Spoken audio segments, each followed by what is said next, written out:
呢個 playlist 我哋會解 HKDAC Core Mathematics 啦，2013年 Paper 1嘅題目嘅，咁會由第一條開始解到去第19條。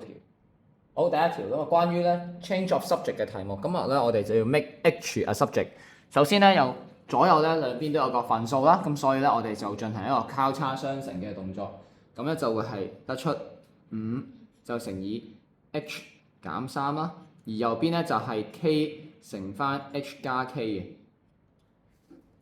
跟住然後我哋爆開括弧啦，咁我哋爆開個括弧就會有5個 H 減15，就等於翻 HK 加 K square。將一啲關於 H 嘅嘢咧就搬晒去左邊，唔係 H 嘅嘢咧搬晒去右邊，所以咧就會係5H 減 HK 啦，等於翻